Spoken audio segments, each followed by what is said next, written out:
Kami persembahkan program Santapan Rohani, terjemahan dari Renungan Our Daily Bread. Untuk menerima notifikasi video baru kami, silakan tekan tombol subscribe dan tanda lonceng di bawah ini. Sahabat ODB, pembacaan Alkitab hari ini terambil dari Amsal pasal yang ke-15 ayat yang ke-31 sampai dengan ayat yang ke-33. Amsal pasal yang ke-15 ayat yang ke-31 sampai dengan ayat yang ke-33.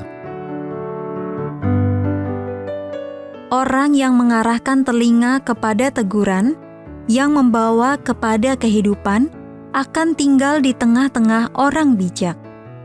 Siapa mengabaikan didikan, membuang dirinya sendiri. Tetapi siapa mendengarkan teguran, memperoleh akal budi. Takut akan Tuhan adalah didikan yang mendatangkan hikmat, dan kerendahan hati mendahului kehormatan. Ayat Mas renungan hari ini terambil dari Amsal pasal yang ke-15 ayat yang ke-31. Orang yang mengarahkan telinga kepada teguran, yang membawa kepada kehidupan, akan tinggal di tengah-tengah orang bijak. Renungan hari ini berjudul Teguran yang Membawa Kehidupan, ditulis oleh Karen Pimpo.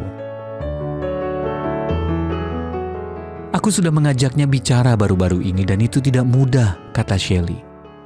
Membicarakan masalahnya memang tidak nyaman, tetapi aku rasa sikap dan tindakannya perlu diluruskan agar ia tidak lagi menyakiti orang-orang di sekitarnya. Shelley sedang berbicara tentang seorang wanita muda yang ia bimbing. Meski tidak nyaman, percakapan tersebut membuahkan hasil dan justru memperkuat hubungan mereka. Bahkan beberapa minggu kemudian, kedua wanita itu dapat berbicara tentang tema kerendahan hati dalam kebaktian doa di gereja mereka. Percakapan sulit seperti itu juga mungkin dialami di luar konteks pembimbingan rohani.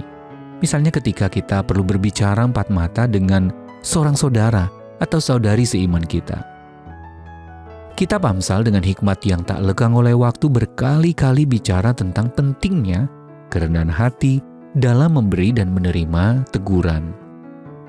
Bahkan kritik yang membangun disebut dapat membawa kepada kehidupan dan menuntun orang kepada hikmat sejati. Amsal pasal 15 ayat 31. Dalam Amsal pasal 15 ayat yang kelima, dikatakan bahwa orang yang menolak didikan itu bodoh.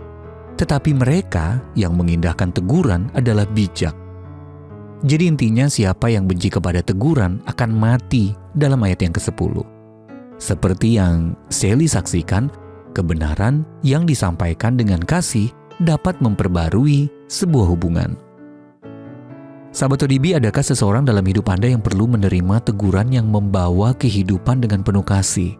Atau mungkin Anda baru menerima nasihat yang bijak, tetapi sempat tergoda untuk menanggapinya dengan kemarahan atau bahkan mengabaikannya.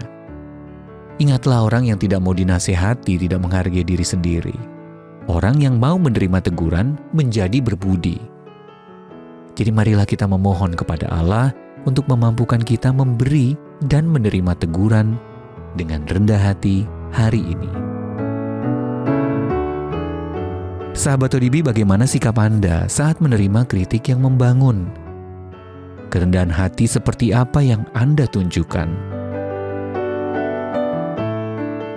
Ya Allah, aku membutuhkan hikmat-Mu.